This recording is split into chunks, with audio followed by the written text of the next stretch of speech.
For most of modern history, the past stayed sealed. Not in museums, not in books, in ice. A biological vault locked for thousands of years, keeping entire layers of life out of circulation. And whether we realized it or not, that separation acted like a quiet kind of protection. But the vault is opening, not with one dramatic crack, but with steady retreat season after season across Arctic ground and mountain ice. Places that were once hard, dry and frozen are turning into wet soil, meltwater channels and exposed sediment. New pathways for old biology to move again. And what returns with that thaw isn't a single ancient virus.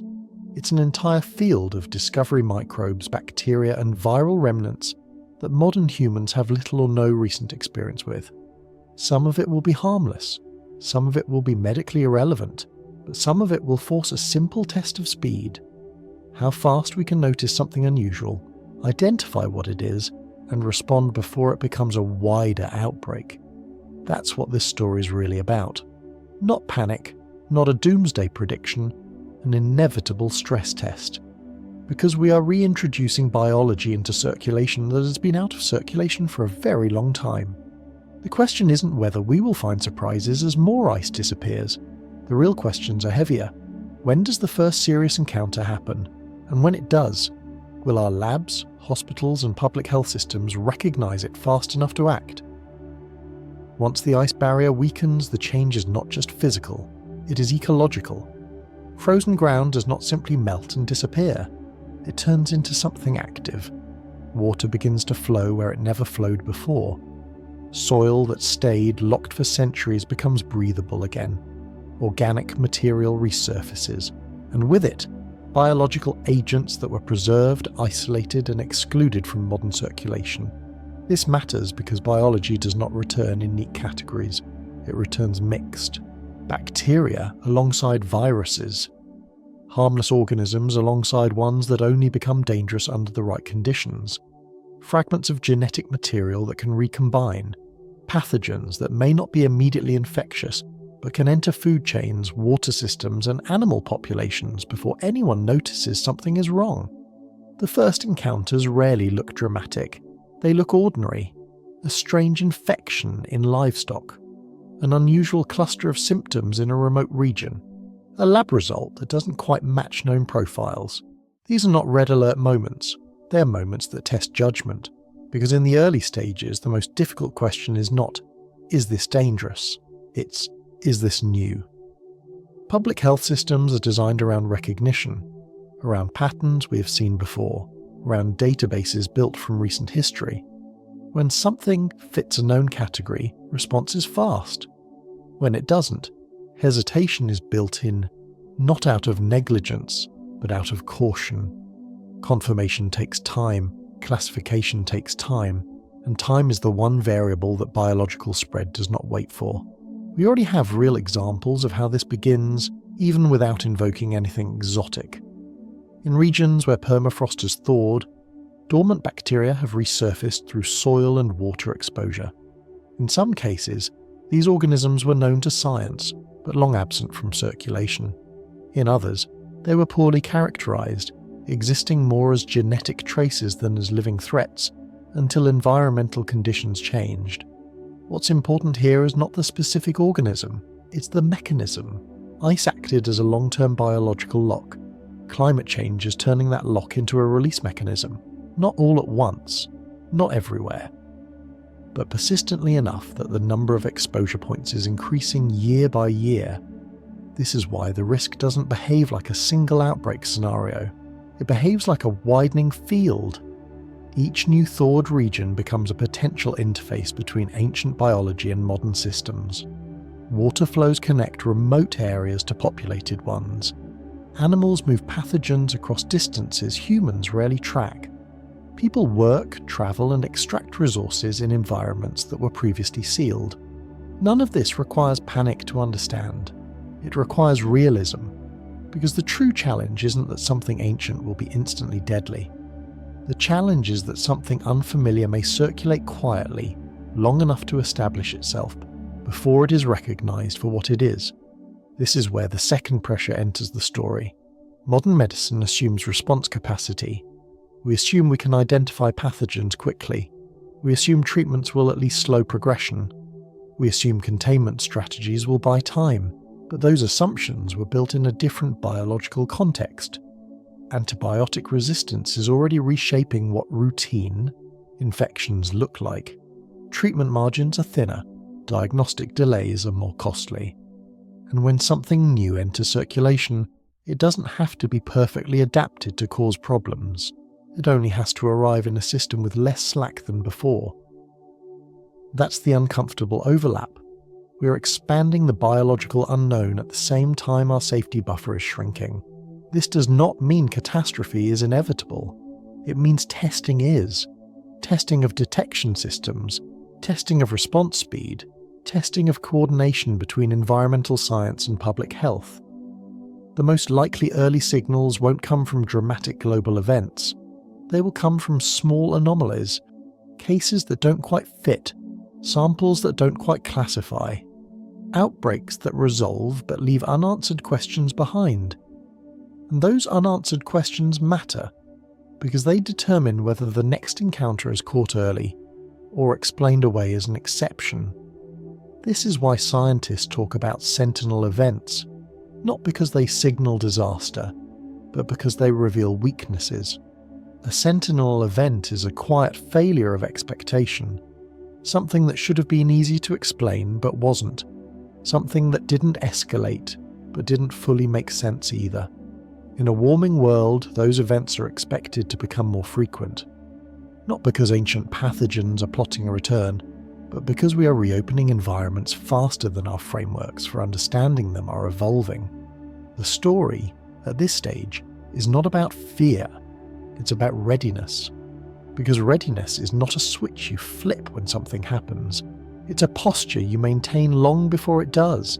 And the uncomfortable truth is that we are entering a period where biology will surprise us more often, not because it has changed its nature, but because we have changed the boundaries it once respected. That is the real inevitability. Not a specific outbreak, not a named virus, but a growing number of first encounters, and first encounters are always the hardest to interpret correctly. When people imagine how a new biological threat might appear, they usually picture a clear beginning, a dramatic moment, a sudden outbreak that draws attention immediately. But that image is misleading. Most first encounters don't begin with clarity, they begin with pathways. There are 3 of them that matter most. The first is water. As ice melts, water becomes the main transport system for whatever was once trapped inside frozen ground. Meltwater doesn't stay where it starts. It moves downhill into streams, rivers, lakes, and eventually into larger systems that support agriculture, wildlife, and human consumption. Along that path, it carries organic material, microbes, and genetic fragments that were never part of modern circulation. What makes water dangerous is not speed, but reach. Water connects places that appear isolated on a map. A thawed region does not need to be densely populated to matter. It only needs to feed into a system that is. And the earliest signals along this path don't look like outbreaks. They look like background noise, slight changes in microbial composition, unusual results in environmental sampling, minor contamination events that resolve after treatment, leaving little reason to investigate further. This is how risk hides inside normality. The second pathway is animals. Wildlife moves differently than people do. It crosses borders without documentation. It carries pathogens without symptoms. It interacts with soil, water, and vegetation in ways humans don't. When frozen ground becomes accessible, animals are often the first to encounter whatever has resurfaced. They drink from newly formed pools. They dig into softened soil. They migrate through areas that were previously sealed. In many cases, nothing happens. But sometimes, something small does. An infection that doesn't spread widely. A die-off that looks like a localized event. A disease that circulates briefly before disappearing. These moments are easy to miss because they don't fit the pattern of human epidemics. They don't escalate fast enough to trigger alarm. And by the time humans notice, the biological agent may already have tested its ability to move between hosts. This is where uncertainty becomes dangerous, not because it exists, but because it delays classification. The third pathway is people, not mass travel, not global movement, everyday exposure, researchers working in thawing regions, construction crews, mining operations, infrastructure projects, communities living near areas where ice has retreated enough to expose soil and water that were previously inaccessible. These are not extreme scenarios. They are normal activities expanding into environments that were once considered biologically inert. The earliest human encounters are unlikely to look extraordinary. They look like infections that don't respond as expected. Symptoms that don't quite match known profiles. Recovery that takes longer than it should, or clusters so small they disappear into statistics. This is where modern systems face their hardest test, because public health responses are optimized for recognition, not novelty. They're excellent at responding to known threats quickly. They are slower when something sits just outside existing categories. And when response is slow, the biological agent doesn't need to be especially aggressive. It only needs time. This is the part of the story where attention matters most, not because something terrible is guaranteed to happen, but because the difference between early recognition and delayed recognition is enormous. Early recognition turns uncertainty into information. Delayed recognition turns uncertainty into spread. And here is the uncomfortable reality. We are increasing the number of first encounters across all three pathways at the same time. Water exposure, animal interfaces, human activity in newly thawed environments. Each one on its own is manageable. Together they create a landscape where novelty appears more often than our systems were designed to expect. This doesn't mean collapse, it means friction. Friction between what our detection systems expect to see and what they are beginning to encounter. Friction between how fast biology can move and how carefully institutions must confirm. Friction between environmental change and medical preparedness. This is why the question of when matters more than what. Because the first serious encounter will not announce itself as historic. It will look routine until it doesn't, and by the time it doesn't, the window for the cleanest response may already be narrowing. That's the nature of inevitable tests. They don't arrive with warnings. They arrive disguised as normal operations. And whether we pass them depends less on technology than on intention, on whether we are willing to treat early anomalies as signals instead of inconveniences. The moment a system encounters something unfamiliar, its instinct is not speed, it is verification. That instinct exists for a reason. False alarms carry costs. Overreaction erodes trust. Acting on incomplete information can do real harm. So modern public health systems are designed to move carefully, step by step, narrowing uncertainty before escalating response. Under normal conditions, that caution is a strength. Under novelty, it becomes friction. When a patient presents with unusual symptoms, the first question is rarely, "What is this?" It is, "What is this most likely to be?" Doctors test for what they know first. Labs run panels built around known pathogens. Databases search for matches in recent history. This process is efficient when the answer exists inside the system. It slows dramatically when it doesn't. And the slowdown is not dramatic, it is procedural. Samples are retested. Results are flagged as inconclusive. Cases are monitored rather than escalated. Time passes. Not because anyone is careless, but because certainty takes time to earn. During that time, the biological agent does not pause. It circulates, mutates, or simply persists quietly depending on its nature. This is where a few days starts to matter. In many outbreak scenarios, the difference between early containment and widespread exposure is measured not in weeks, but in days. Days of uncertainty, days of waiting for confirmation, days where an anomaly is treated as an exception rather than a signal. When the agent is unfamiliar, those days are almost guaranteed because unfamiliarity forces caution by design. This is the core vulnerability of first encounters, not ignorance, not incompetence, delay. And delay doesn't require a highly transmissible virus to become consequential. It only requires repeated exposure across small networks before recognition locks in. A family, a workplace, a local water source, a shared animal population. By the time the pattern becomes visible, the early simplicity of response is already gone. The challenge grows when antibiotic resistance enters the picture. Modern medicine relies on the assumption that even when diagnosis is uncertain, treatment can slow progression. Broad-spectrum antibiotics buy time. Supportive care stabilizes patients. In most cases, this buffer is enough. But resistance erodes that buffer. It turns uncertainty into risk, because treatment that once reduced spread now does little or nothing. This is why the overlap between thawing environments and resistance trends matters so much. An unfamiliar pathogen doesn't need to be more aggressive than modern ones.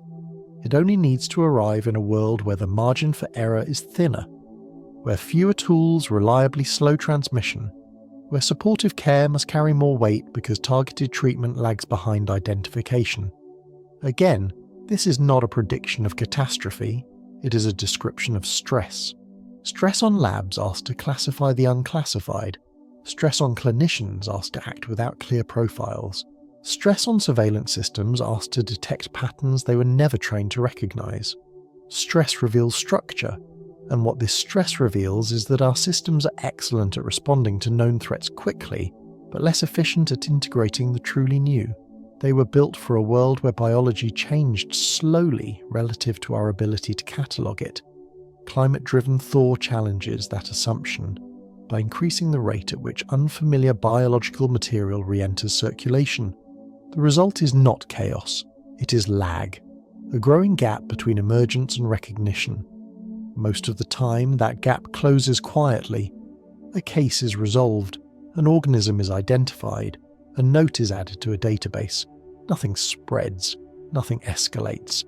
These quiet resolutions don't make headlines, but they matter because they teach the system how to recognize novelty faster next time.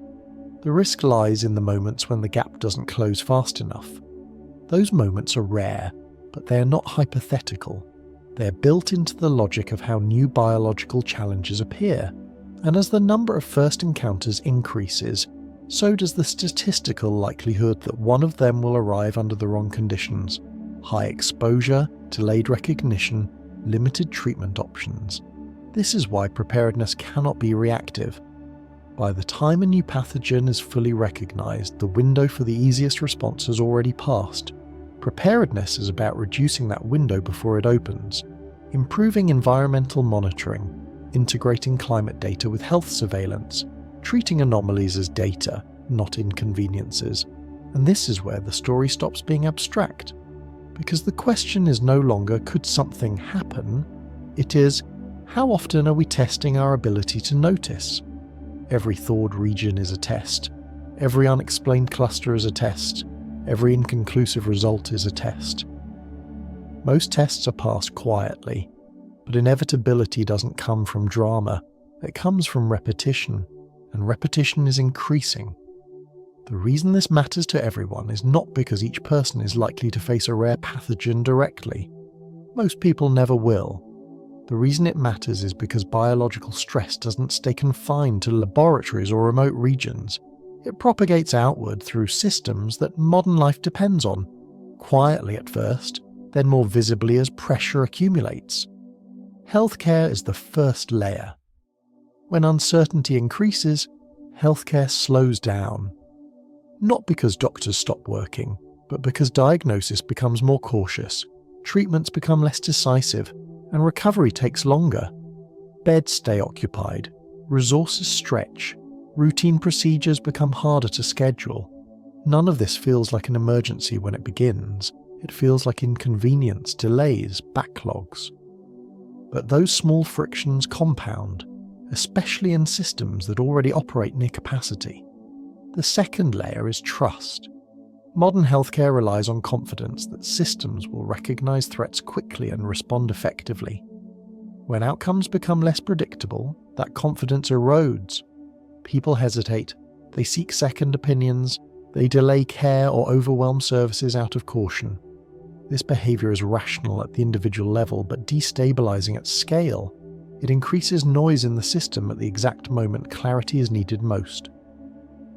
The third layer is economic. Health disruptions don't need to be widespread to have impact.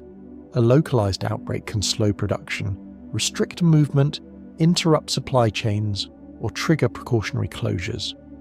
Insurance costs rise. Risk assessments change. Employers adjust policies. These effects ripple outward, touching people who never encounter the pathogen itself. And then there is the quiet layer most people don't think about: planning. Governments, institutions, and industries plan based on expectations. They plan for seasonal illnesses, known risks, and predictable ranges of disruption. Novel biological stress breaks those expectations. It forces contingency planning. It reallocates funding. It diverts attention from long-term goals to short-term management. Over time, that shift changes priorities in ways that are felt everywhere, from public spending to research focus to infrastructure decisions. This is why inevitability does not mean disaster. It means adjustment. The world adapts constantly. The question is whether adaptation happens early, when changes are manageable, or late, when they're costly. Early adaptation looks boring.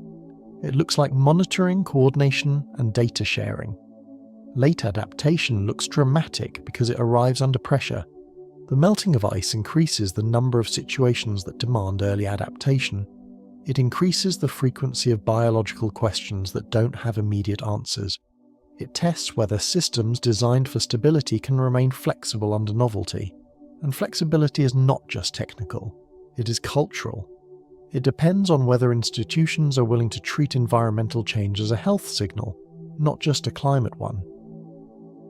It depends on whether anomalies are investigated rather than dismissed. It depends on whether preparedness is funded before it becomes visible. For individuals, this doesn't mean living in fear. It means understanding that health security is connected to places we rarely think about. Remote regions, frozen ground, ecosystems that used to feel static. It means recognizing that the effects of change don't arrive as singular events, but as pressures that build across systems until something has to give. The most likely outcome of this shift is not a single defining moment. It is a series of adjustments. Some will be smooth, some will be costly, a few will be uncomfortable. But all of them will test how well modern society can respond to novelty without losing stability. That is the real story. Not ancient viruses emerging dramatically from ice, but a world that is slowly losing the buffers that made biological surprises easy to absorb. A world where response speed matters more, margins are thinner, and attention becomes a form of infrastructure. And once you see the problem that way, it becomes clear why this isn't a niche concern for scientists or policymakers. It's a shared challenge, distributed across health, economy, and daily life. Because the systems that protect us don't fail all at once.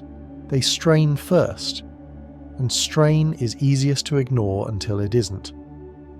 What makes this challenge manageable, at least in principle, is that it is not invisible. Unlike many global risks, the signals here exist before the consequences do.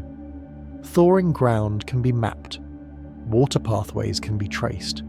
Environmental samples can be taken long before anything reaches a hospital. The difficulty is not in knowing where to look. It is in deciding how seriously to treat what we see. Right now, most monitoring systems operate in parallel rather than together. Climate scientists track temperature, ice loss, and soil changes. Ecologists study shifts in species and habitats. Public health systems focus on human cases and known pathogens. Each field produces valuable data, but the risk lives in the space between them.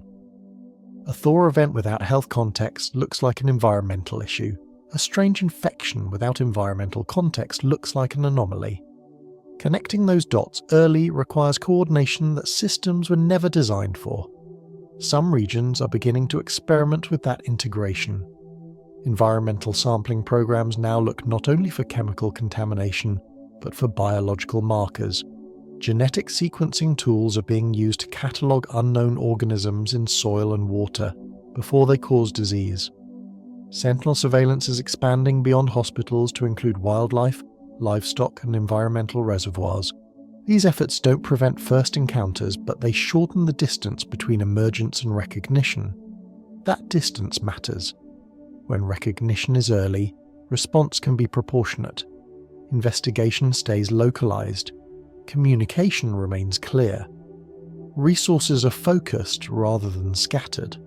When recognition is late, even a modest threat feels overwhelming, because the system is already under stress by the time it understands what it's dealing with. This is why preparedness here is less about stockpiles and more about posture. A posture that assumes novelty will occur. A posture that treats anomalies as information. A posture that values speed of understanding over speed of reaction. Speed of reaction without understanding creates noise. Speed of understanding creates options. Another critical piece is transparency. Novel biological findings are uncomfortable to communicate because uncertainty feels like weakness. But uncertainty shared early builds trust. It allows institutions to say, "We don't know yet, but we are watching this closely," rather than waiting until certainty forces a sudden change in messaging. The latter erodes confidence, the former maintains it. This is especially important in a world shaped by rapid information spread. When official systems hesitate to speak until answers are final, unofficial narratives fill the gap. Those narratives are rarely patient, they are rarely precise, and once they take hold, they are difficult to dislodge, even when better information arrives. So preparedness includes communication discipline as much as technical capacity. None of this guarantees safety, it guarantees resilience. Resilience is the ability to absorb surprise without losing function. It is what allows systems to bend rather than break, and bending is exactly what will be required as the number of first encounters increases, because novelty is not something you eliminate. It is something you learn to process efficiently. At the global level, this means acknowledging a shift that is already underway.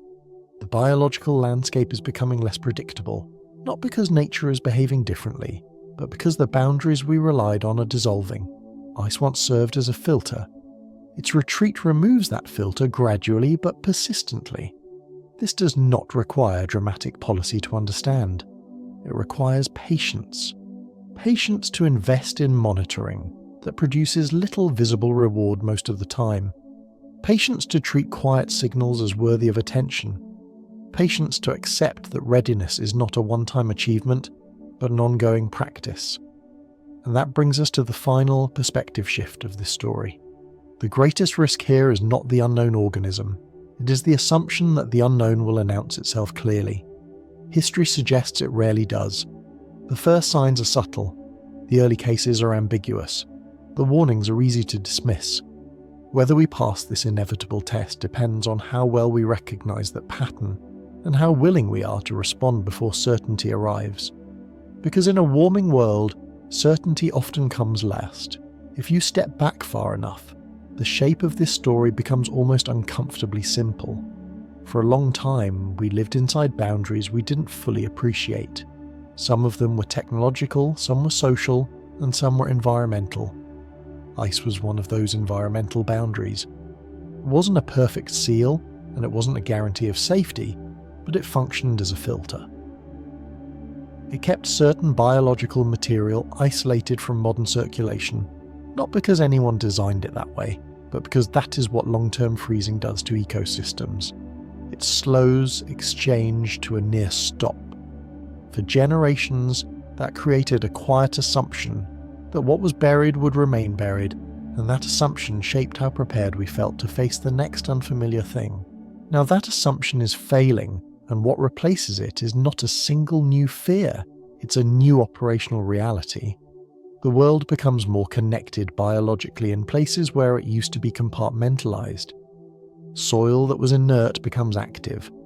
Water that was absent becomes a transport system. Wildlife that once moved across frozen terrain begins moving through thawing interfaces where new reservoirs can form.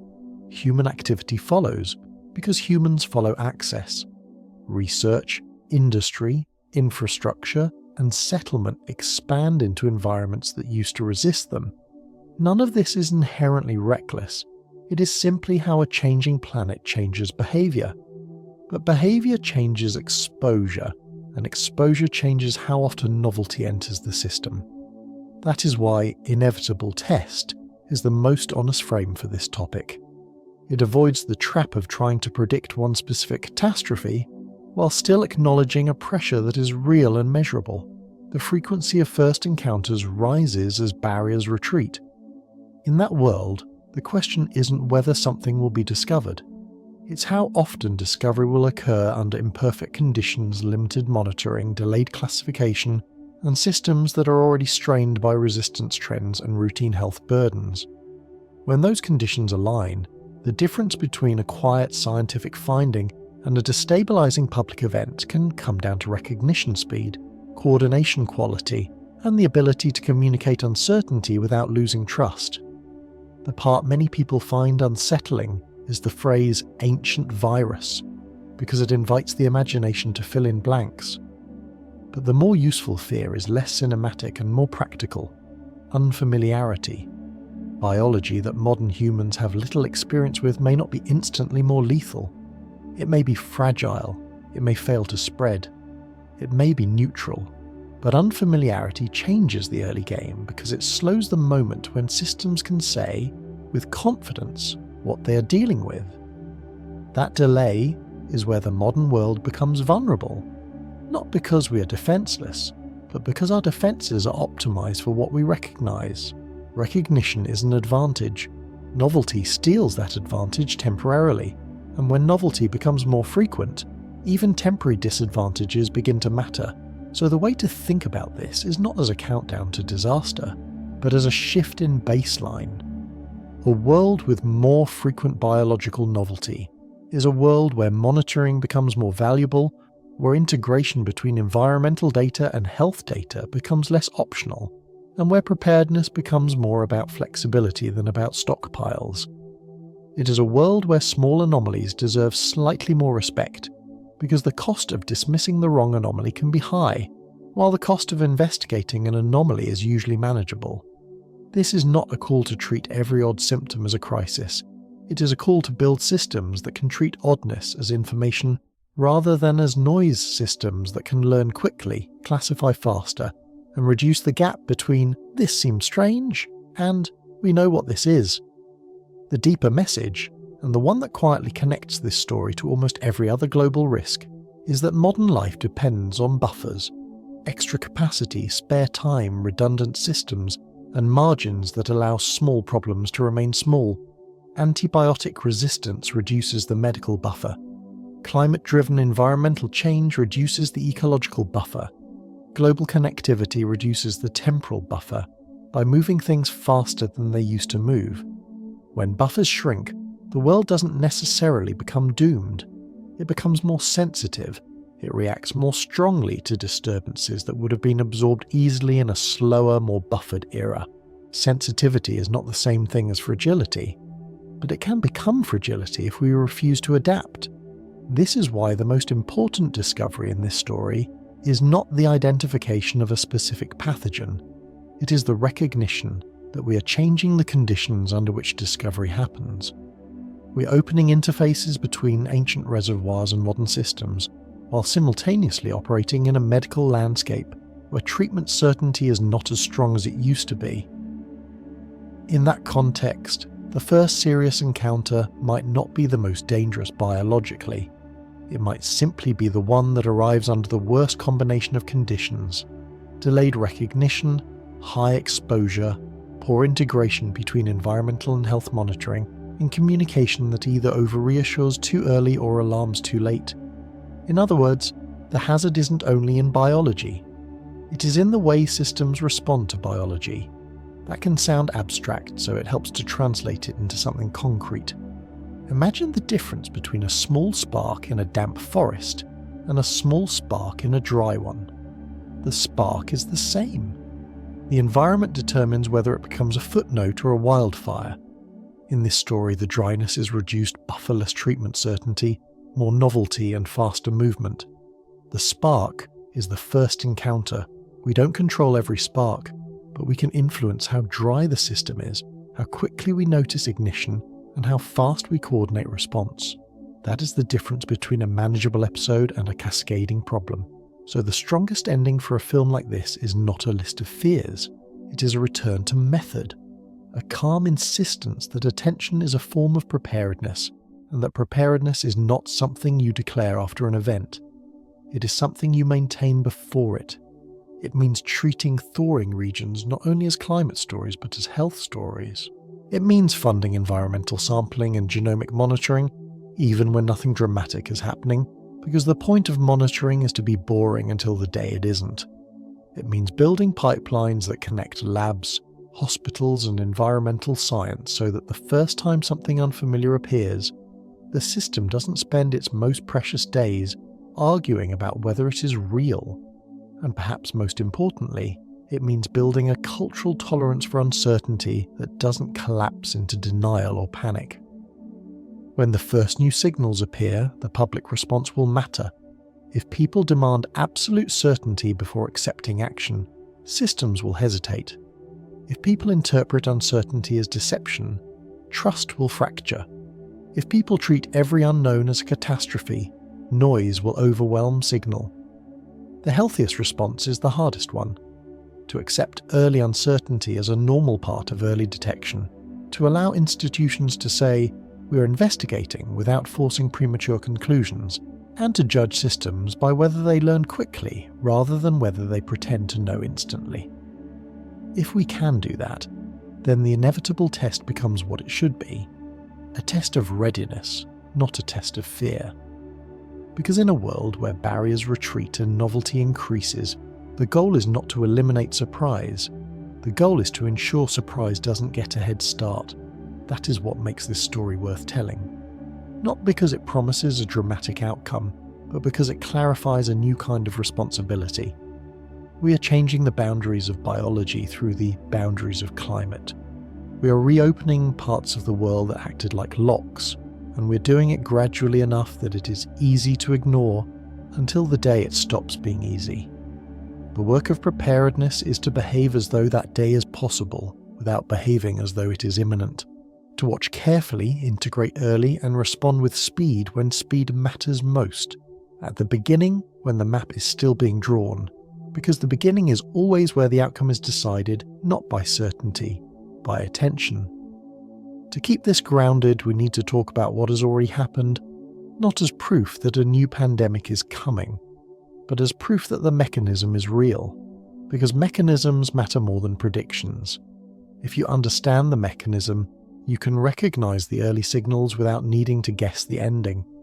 One of the clearest real-world examples is also one of the least cinematic: anthrax. Anthrax isn't a mysterious ancient virus. It's a well-studied bacterium that forms spores-durable biological capsules that can remain viable for decades under the right conditions. In the Arctic, the right conditions can mean frozen ground. For many years, certain regions experienced long stretches of stability where outbreaks were rare or absent, and that absence created a kind of psychological buffer. The disease felt like history, not a present concern. Then, during an unusually warm period, that buffer failed. Thaw reached deeper layers. Old carcass sites and burial grounds became exposed. Spores entered soil and water pathways. Reindeer animals that moved through the landscape without barriers encountered those exposure points first. And once wildlife becomes involved, the problem rarely stays neatly contained, because wildlife acts as both detector and transporter. People who live and work close to these animals are often the next interface. The detail that matters here is not the exact numbers or the headlines. The detail that matters is that nothing new had to be invented for a serious event to occur. The pathogen already existed. The vulnerability existed. The trigger was the environment changing enough to reopen a pathway that had been effectively closed. That is the blueprint for what inevitable tests look like, not a sudden new monster, a known biological agent returning under newly opened conditions. And anthrax demonstrates something else that tends to get overlooked. The first signal is often not a human patient. It's an animal event, a pattern in livestock, a shift in wildlife health. If your monitoring is human only, you can be late without realizing it. By the time you see the first unusual human case, the system has already been running quietly in the background.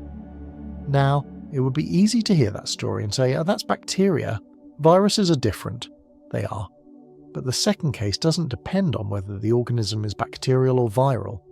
It depends on whether dormancy and viability are real at long time scales, and whether Thaw can reintroduce biological material into circulation in a way that still functions. There is a reason some researchers have studied what happens when ancient viral material is recovered from permafrost. Not because they want to unleash anything, but because the question itself matters. Can viruses remain infectious after long freezing? And if they can, what does that imply about what else may be stored in frozen environments? In controlled laboratory conditions, researchers have shown that certain giant viruses preserved in permafrost can still infect hosts after tens of thousands of years. These are not human pathogens, they infect amoeba. That distinction is important because it prevents the story from turning into a horror narrative. But the point of these studies isn't, "we revived an ancient threat." The point is, viability is not automatically erased by time if conditions preserve structure. Frozen environments can act like deep storage. Once you accept that deep storage is real, you don't need to claim that a lethal ancient human virus is waiting intact for release. You only need to accept the weaker, more realistic claim. Frozen environments contain biological material that can retain function, and Thaw increases the number of pathways through which that material can re-enter ecosystems. That alone changes how you should think. Because function doesn't have to mean infects humans tomorrow. Function can mean interacts with a modern host in a way we don't expect. Function can mean moves through environmental reservoirs. Function can mean creates genetic mixing opportunities. And the more circulation you create between formerly isolated layers of biology in the modern world, the more you increase the surface area for surprises. Now, to keep the story honest, we also need to clarify what ice studies often reveal. Sometimes what we recover isn't a living virus at all. It's genetic signatures, viral fragments preserved in ice cores, remnants, records, evidence that diverse viral communities existed in those environments long ago. That doesn't automatically equal a threat, but it does provide something equally important: a map of how much biological diversity is locked in frozen reservoirs, and the map is larger than most people assume. Ice cores from glacial regions can contain evidence of hundreds, even thousands, of viral sequences, many of them unknown to modern databases. Again, this is not a claim that these are all viable infectious agents. It is a claim that frozen environments preserve vast biological archives. As ice retreats, the archive doesn't just disappear, it transitions from locked record to potential circulation. This is where the story gains depth, because now you can see the shape of the challenge. It isn't one ancient virus. It's a widening interface between modern systems and biological material we have not catalogued, in places where monitoring is difficult and interpretation is slow. And this is where the third layer returns: antibiotic resistance. If you tell this story as ice releases viruses, you risk sensationalism. If you tell it as ice releases biology, you still need to answer the viewer's practical question: why is this different now than it would have been a century ago? The answer is that our world is simultaneously more connected and, in certain ways, less buffered medically. Resistance doesn't mean we have no treatments. It means we have less certainty. It means the early phase of an outbreak, when you don't yet know what you're dealing with, becomes more dangerous because your default tools are less reliable. It means your margin for diagnostic delay shrinks. It means what used to be a manageable infection can become stubborn, and stubborn problems consume resources, time, and attention. That's the quiet vulnerability. Not that the ancient agent is stronger, that our buffer is thinner. Now imagine these three realities interacting. A warming world increases exposure points. A vast biological archive exists in frozen reservoirs. medical buffers are thinning due to resistance trends. You don't need to predict a specific apocalypse to see why this combination is worth attention. It creates a world where first encounters become more frequent, and first encounters are inherently slow to interpret. Slow interpretation is not a disaster by itself, but slow interpretation combined with high connectivity, high exposure, and thin buffers is exactly the kind of combination that turns small issues into large ones. And here is the part that actually keeps people watching when you build the story correctly. The viewer starts to realize that the risk is not one dramatic moment. It's a structural shift in how often the modern world will be asked to respond to something unfamiliar. That's why this is an inevitable test. Not because the outcome is predetermined, but because the test conditions are already being created. The test will come in many forms, some mild, some expensive, a few severe. And the most important question is the one you introduced earlier. When the first serious signal appears, will we recognize it quickly enough to act while the response is still simple? Because simplicity is what disappears first. Once a pathogen spreads widely, everything becomes harder. Communication becomes politicized. Measures become contentious. Resources become strained. Uncertainty becomes louder. The easiest time to respond is early when the story is still small and boring. But early response depends on early recognition, and early recognition depends on treating environmental change as a health signal. So the goal isn't to fear the ice. The goal is to respect what a thawing world changes about biology's pathways, and the most useful thing we can do next is to follow those pathways with discipline, because each pathway carries a different kind of early warning sign. Water gives you signals in sampling. Animals give you signals in patterns and die-offs. Humans give you signals in clinical anomalies and stubborn infections.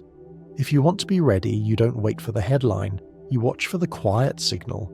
That is how this kind of story ends well. Not with panic, but with a method. Notice early, connect data faster, and respond while the map is still being drawn. If this is going to be handled well, it won't be handled at the moment of crisis. It will be handled upstream, in the places where early signals are quiet enough to ignore and boring enough to underfund. That's the uncomfortable truth about readiness. The best work happens before there is a story to tell. And because that work produces few visible rewards most of the time, the world tends to postpone it, right up until the moment postponement becomes expensive. So instead of imagining a dramatic first day, it helps to imagine 3 streams of early warning that run in parallel: environmental signals in water, biological signals in animals, and clinical signals in humans. None of these streams is perfect. Each one has blind spots. But together, they form a system that can catch novelty early enough to keep response simple, if we treat the signals as connected rather than isolated. Start with water, because water is the most reliable courier of change. Meltwater doesn't care what we're ready for. It carries whatever it can carry, and it carries it into the same infrastructure that supports modern life: reservoirs, treatment plants, irrigation systems, and the countless informal pathways that exist outside official monitoring. This is why environmental sampling can be so powerful, and also why it is so easy to misinterpret. In a thawing world, microbial composition shifts constantly. Genetic material appears and disappears. A sample can look strange for reasons that have nothing to do with human risk. That creates a temptation to treat weird results as noise. But here's what changes the game. The goal of water sampling is not to find a killer virus. The goal is to establish baselines and detect drift-persistent directional change in what is present and how it moves. In other words, water doesn't give you one warning, it gives you a trend, and trends are how systems announce themselves before they become events. A well-designed monitoring program asks boring questions that become critical later. Are there new viral signatures appearing repeatedly in the same meltwater networks? Are certain genetic fragments showing up across multiple sites, suggesting transport rather than isolated anomalies? Are the changes seasonal and reversible, or do they persist as the thaw deepens? These questions sound technical, but what they translate to is simple. Is the biological archive staying mostly locked in place, or is it starting to circulate in a way that resembles a distribution network? If circulation increases, the distance between thaw and exposure shrinks. That doesn't mean immediate danger, but it changes the conditions under which danger could appear. It's the same difference between a spark in a remote valley and a spark carried by wind toward a town. You don't panic at the first spark, you pay attention to the wind. The next stream is animals, and animals are the most underestimated early warning system on Earth. They are exposed earlier than humans, more often than humans, and with fewer protective behaviours. They drink untreated water, they dig into soil, they scavenge, they migrate, they encounter the interfaces first, and because they do, they often generate the earliest biological signal that something has shifted. But the signal rarely arrives as a clear new pathogen detected. It arrives as pattern changes, small increases in illness, unusual symptom clusters, or localized die-offs that look like routine ecological variability. This is where the story becomes complicated in the most realistic way. Ecology is noisy. Wildlife health is hard to measure. Reporting is inconsistent. In many regions, there is no robust surveillance at all. That means the animal stream can fail quietly, not because the animals aren't signalling, but because no one is listening. And when no one listens, the first time humans hear the signal is when it crosses the human interface through livestock, through pets, through hunting, through food handling, through work in the field, or through the slow leakage of pathogens into environments where people spend time. This is why livestock becomes a crucial bridge in the animal stream. Livestock sits between wilderness and human systems. It moves through supply chains. It is monitored more than wildlife. It receives medical attention that wildlife doesn't. When something strange happens in livestock, it is more likely to be noticed, sampled, and recorded. It becomes a sort of amplifier for signals that would otherwise remain invisible. But amplification comes with a cost. By the time livestock is involved, the exposure interface has already widened.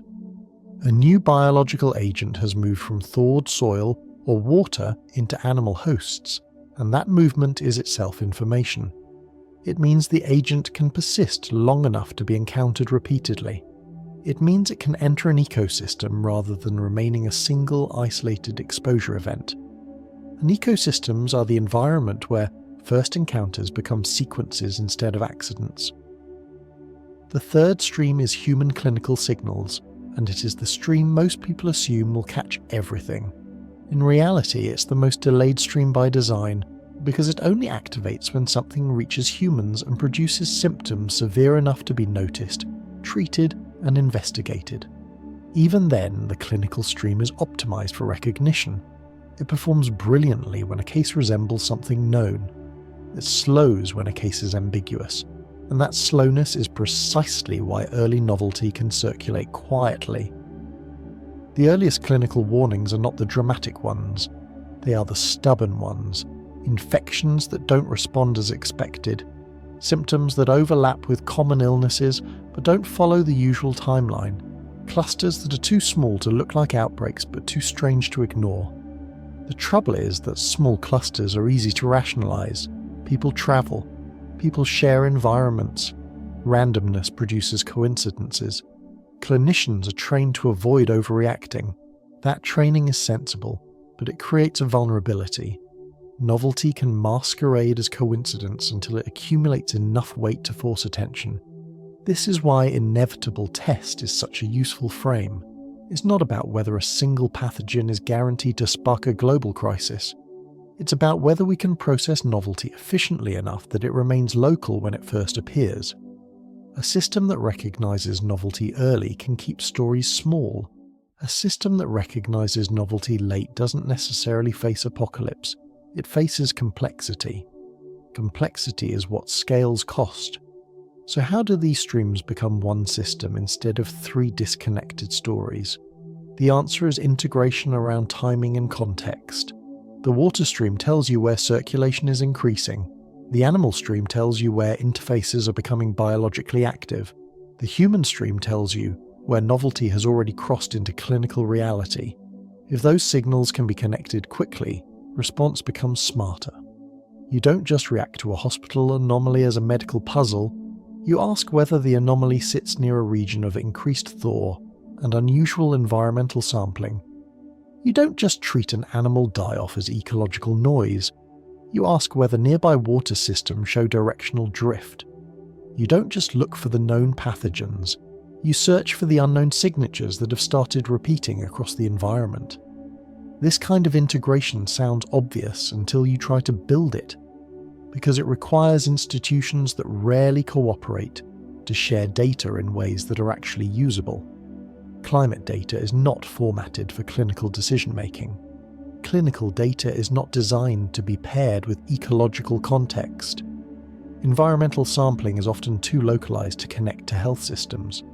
And even when the data exists, the pipelines are slow. By the time the pieces are connected, the window for the simplest response may already be narrowing. That is why the real solution here is not a single technology or a single policy. It's a reduction in lag. A deliberate effort to shrink the time between signal and synthesis. The faster signals can be interpreted in context, the less time novelty has to circulate unrecognized. That doesn't mean every anomaly will be caught. It means the system becomes less dependent on luck. And there's a deeper reason this matters now, beyond the thaw itself. Modern society runs on speed. People move quickly, goods move quickly, information moves quickly. Biology also moves quickly, but biology can move quietly, and quiet speed is the most dangerous kind, because it doesn't trigger the social behaviours that slow it down. If something looks routine, people behave normally. They travel, they work, they gather, they don't isolate, they don't report, they don't change habits, and that normal behaviour is exactly what gives an unfamiliar agent its head start. So the strongest way to think about early warning is not as a siren. It's as a set of small frictions that appear in multiple places at once. Water sampling shifts, animal health anomalies, clinical stubbornness. None of these alone forces a conclusion. Together they can form a pattern worth responding to. The earlier the pattern is recognised, the less dramatic the response has to be. That's the paradox. The calmer you want the response to remain, the earlier you have to act. This is also where the narrative can introduce a crucial truth without turning preachy. Preparedness is not a single action. It's a continuous practice. If you only pay attention when something becomes obvious, you will always pay attention late. If you pay attention when the signals are still ambiguous, you have a chance to keep the story small. And keeping the story small is the real victory condition here. Not because it makes headlines, but because it preserves normal life. In practical terms, this means building a world where environmental sequencing is not an academic side project, but a routine infrastructure tool. It means treating wildlife health reporting as part of health security. It means training clinical systems to flag not only known threats, but deviations in treatment response that might signal novelty. It means linking these streams with shared standards, shared dashboards, and shared response protocols so that an anomaly in one stream automatically prompts context checks in the others. Most of these steps are not expensive relative to the cost of late response. They are expensive relative to our willingness to invest in boring preparedness. The challenge, as always, is that late response has visible drama, and visible drama unlocks funding. Early response has quiet success, and quiet success looks like nothing happened, even when the absence of escalation is precisely the achievement. So the real question becomes cultural. Can we value prevention that looks like absence? Can we invest in readiness that produces no spectacle? Can we build systems that treat first encounters as expected and therefore trainable, rather than as rare surprises that overwhelm us every time? Because in a warming world, first encounters will not be a one-time story. They will be a recurring feature. Some will end as footnotes. A few will become expensive. The goal is to shift as many as possible into the footnote category by shrinking lag and improving context. And now, we're ready for the next step in the narrative. Because this is where the story stops being general and becomes specific in a way that holds attention for long form. We can outline what fast recognition actually looks like, minute by minute, not as an action movie, but as a real process. What gets sampled first, what gets sequenced, what gets compared, who gets notified, how language changes from unusual to investigating, and what kinds of decisions keep a situation contained while certainty is still being earned. That process is the heartbeat of readiness. It's also the difference between an inevitable test that becomes a manageable episode and an inevitable test that becomes a historical event. To understand what fast recognition actually means, it helps to abandon the idea that it looks like urgency.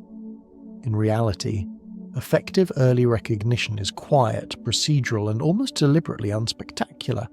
It begins not with alarms, but with comparisons. A signal is noticed not because it is loud, but because it doesn't quite fit.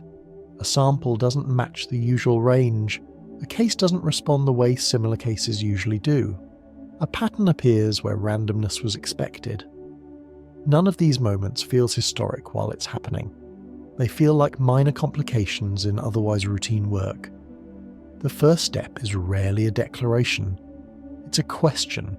Is this within normal variation? That question governs almost everything that follows. In a lab, it means rerunning tests, expanding panels, and checking controls. In environmental monitoring, it means resampling, cross-referencing locations, and asking whether a finding repeats across time or space. In clinical settings, it means watchful waiting, careful documentation, and sometimes quiet consultation between professionals who sense that something isn't aligning with expectation, but can't yet justify escalation. What matters at this stage is not speed in the cinematic sense, it's continuity. The signal must not be lost between systems. A strange environmental sample that never reaches health surveillance is noise. A stubborn clinical case that never gets environmental context is a mystery without a map. Fast recognition is not about acting immediately. It's about ensuring that questions propagate rather than stall. In a well-integrated system, the moment an anomaly is flagged in one stream, it creates a low-level ripple in the others. Not a public alert, not a press release, a background check. Environmental data is queried around the location of a clinical oddity. Veterinary reports are reviewed near a water anomaly. Recent sampling trends are overlaid with human movement and activity.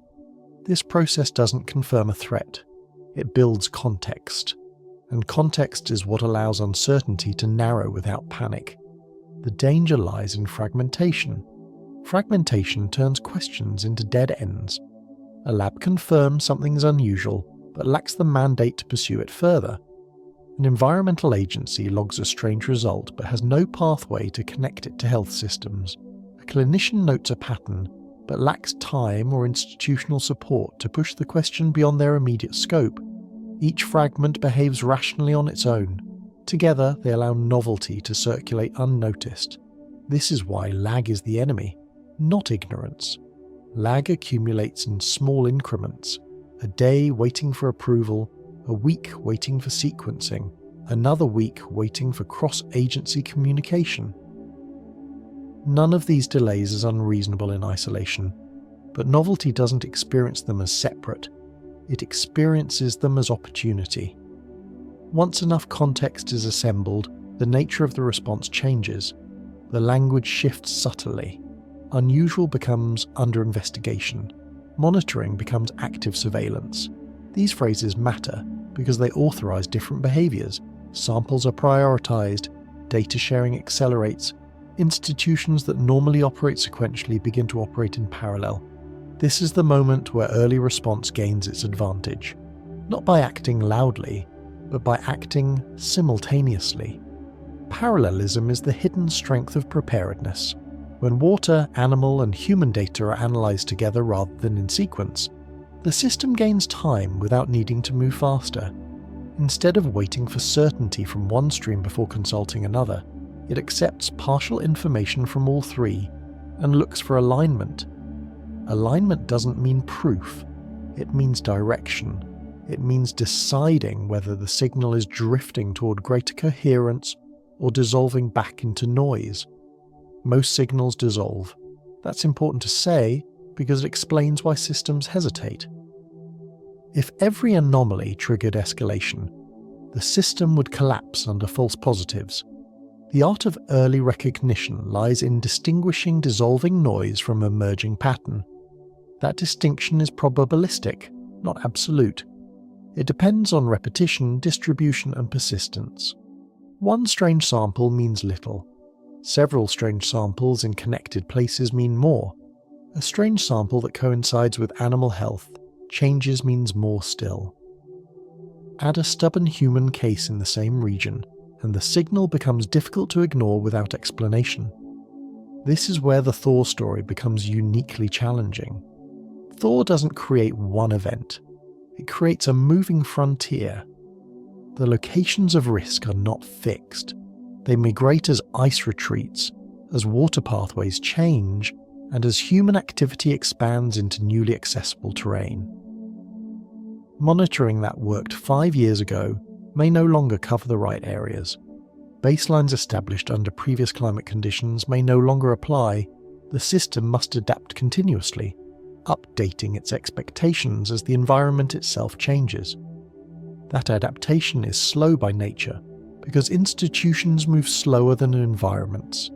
They are built for stability, accountability, and verification.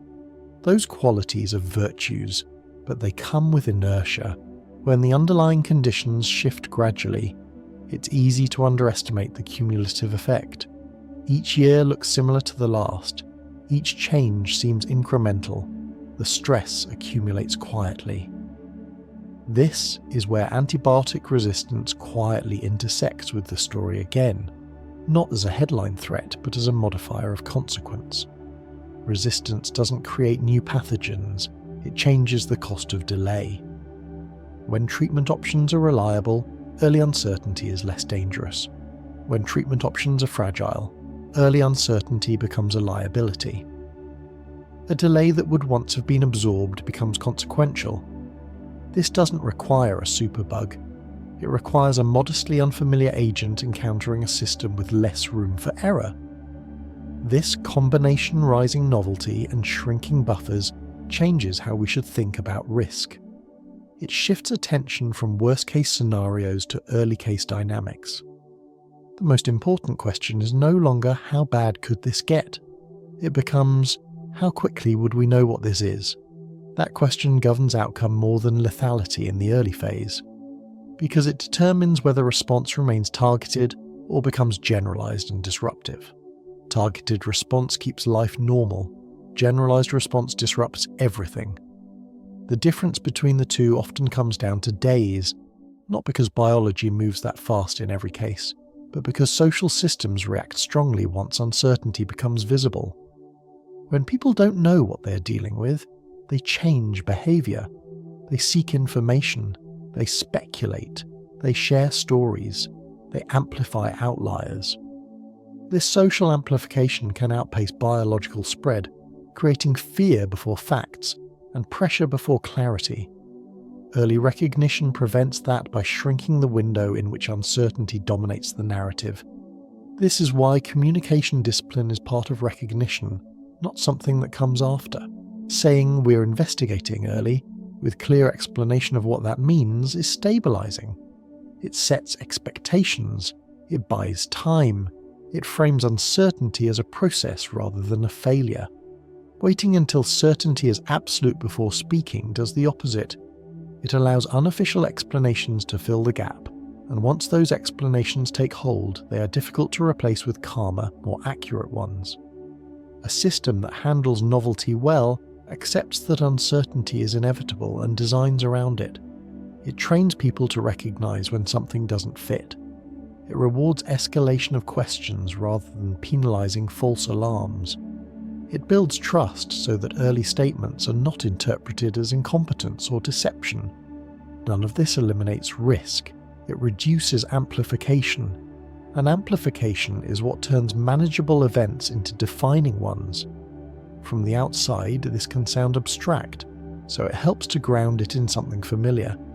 Think about how small mechanical failures are handled in complex machines.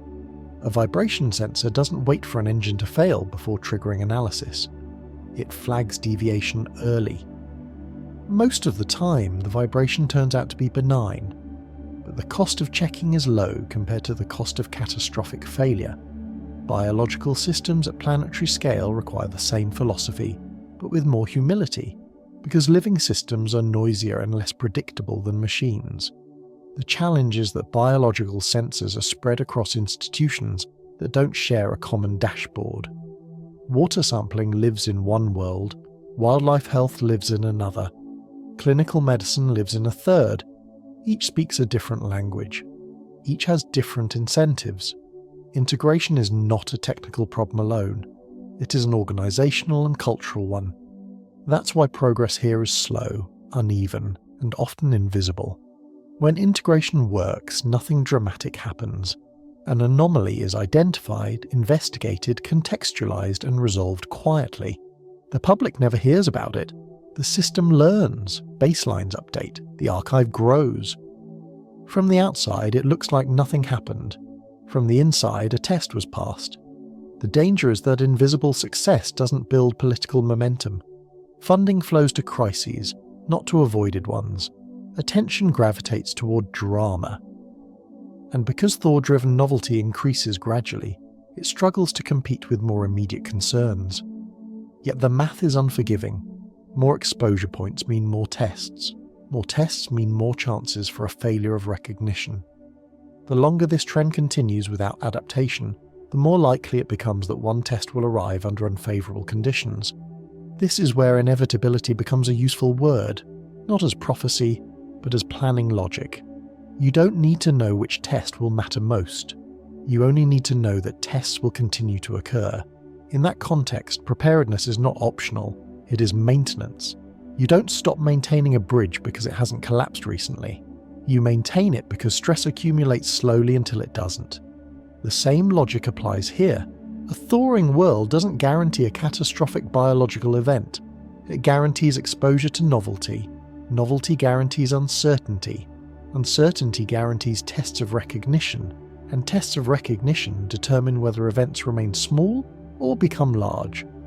That chain doesn't rely on fear, it relies on probability. The most important takeaway is that this is not a problem waiting in the future. It is a process already underway. Ice is melting now, water pathways are shifting now, human activity in thawing regions is expanding now, resistance trends are advancing now. The question is not whether these lines will intersect, they already are. The question is how often they intersect under conditions that favour early understanding versus late reaction. That framing changes how the story feels. It stops being about ancient viruses lurking in ice and becomes about the pace at which modern systems adapt to environmental change. It becomes about whether attention can move upstream, away from visible crises, toward quiet signals that indicate where the next challenge may emerge. And that is ultimately what separates resilience from fragility. Resilience doesn't mean nothing goes wrong, it means wrong things don't cascade. In a world with shrinking buffers, preventing cascades becomes the central task. That task is not dramatic. It is methodical. It is repetitive. It is often unrewarding. But it is also the difference between a future where biological novelty is a manageable background condition and a future where novelty repeatedly catches us off balance. The ice is no longer a perfect barrier. That change is irreversible on human timescales. What remains under our control is how quickly we learn from what the thaw reveals and how seriously we treat the early signs of something new. Because once novelty becomes obvious, it is already late in the only way that matters. Early recognition is not about predicting the future. It is about giving the present less of a head start. At the beginning of this story, the ice appeared simple, a barrier, a seal, a frozen archive holding the past at a safe distance from the present. That image was comforting because it implied permanence. It suggested that certain risks belonged to history, not to us, and that time itself had taken care of containment. But what has become clear, step by step, is that the ice was never a solution. It was a condition, and conditions change. What replaces that condition is not chaos, it is responsibility. A thawing world does not unleash everything at once. It releases information gradually, unevenly, And often quietly, biological material moves back into circulation in fragments through pathways that do not announce themselves. Meltwater carries signals downstream. Soil becomes active where it was inert. Animals encounter interfaces before humans do. People follow access without realizing they are stepping into newly opened systems. None of these movements are reckless on their own. Together, they form a pattern of exposure that modern life was not designed to interpret quickly. That is the heart of the challenge. Not the drama of discovery, but the pace of interpretation. For most of human history, biological novelty arrives slowly. New pathogens emerge through gradual evolution, geographic isolation, and limited contact between populations. The world had time to notice patterns forming. Today, novelty can arrive through reintroduction as well as emergence. It can surface from reservoirs that were once effectively removed from circulation, and it can do so in a world where movement is fast, connectivity is dense, and buffers are thinner than they used to be. This doesn't mean the world is fragile, it means the world is sensitive. Sensitivity is not inherently bad. In many systems, sensitivity allows faster response and finer control. But sensitivity requires awareness. Without awareness, small inputs produce large effects. With awareness, those same inputs are absorbed, redirected, and managed. The difference lies not in the input, but in the system's posture. That posture is what this entire story has been circling. A posture that expects novelty rather than being surprised by it. A posture that treats early uncertainty as data rather than as inconvenience. A posture that understands that the earliest phase of a biological encounter is the most important one, precisely because it feels ordinary. If there is one mistake societies repeatedly make with slow-moving risks, it is waiting for clarity before acting. Clarity feels safe, clarity feels justified, but clarity usually arrives after options have narrowed. By the time something is obvious, it has already accumulated momentum, biological, social, or both. Early response, by contrast, always feels premature. It feels uncomfortable. It feels like overreaction. That discomfort is not a flaw. It is a signal that action is occurring while flexibility still exists. This is why the idea of an inevitable test matters so much. It removes the false comfort of thinking in terms of single events. There will not be one moment when the ice releases the threat. There will be many moments when the system is asked a simple question. Does this belong to the patterns we understand, or does it require a closer look? Most of the time, the answer will be reassuring. Occasionally, it will not. Preparedness is the difference between those occasional moments remaining manageable or becoming defining. What makes this especially relevant now is that the conditions driving these tests are not temporary. The retreat of ice, the expansion of access, and the increase in biological circulation are long-term trends. They do not reverse on election cycles or budget timelines. They operate on environmental timescales that demand institutional patience and continuity. That creates tension in a world optimized for short-term feedback and visible results. Monitoring frozen regions does not produce daily headlines. Sequencing environmental samples does not generate applause. Building data pipelines between climate science and public health does not feel urgent when hospitals are not overwhelmed. And yet, these are precisely the activities that determine how future encounters unfold. They decide whether the first signs of novelty are contextualized early or misunderstood until they escalate. There is also a deeper lesson embedded in this story, one that extends beyond biology. Modern civilization has grown accustomed to outsourcing stability to background conditions. Stable climate, stable ecosystems, reliable treatment options, predictable patterns. When those conditions hold, systems can afford inefficiencies. When those conditions erode, inefficiencies become vulnerabilities. The thaw is not introducing danger so much as removing forgiveness. It reduces the margin within which mistakes can remain inconsequential. That reduction of margin changes how responsibility should be distributed. It is not solely the task of scientists or policymakers. It is a shared obligation to value early signals, even when they are inconvenient, boring, or uncertain. It is a cultural decision to treat preparedness as maintenance rather than as reaction, and it is a recognition that absence of crisis is not evidence of absence of risk. It is often evidence that quiet work is succeeding. The danger, as always, lies in misinterpreting silence. When nothing dramatic happens, it is tempting to conclude that concern was exaggerated. That temptation is strongest precisely when systems are doing their job well. The paradox of prevention is that success erases its own evidence. A contained anomaly leaves no memory. A crisis avoided leaves no scar. Over time, this erodes support for the very mechanisms that prevented the problem in the first place. That cycle is familiar across many domains, from infrastructure to public health to environmental protection. The thaw-driven biological challenge simply adds another dimension to it, one that is easy to misunderstand because it involves things we cannot see and timelines we are uncomfortable with. So the most useful way to end this story is not with a warning, but with a reframing. The ice did not protect us by intention, it protected us by circumstance. As that circumstance fades, protection must become intentional. That does not mean fear-driven, it means attentive. It means designing systems that assume first encounters will happen and training those systems to recognize novelty quickly enough that novelty does not get a head start. That training is ongoing, it is iterative, it improves quietly as data accumulates and connections strengthen. It requires humility because it accepts that not everything can be predicted. And it requires patience because it prioritizes early understanding over dramatic certainty.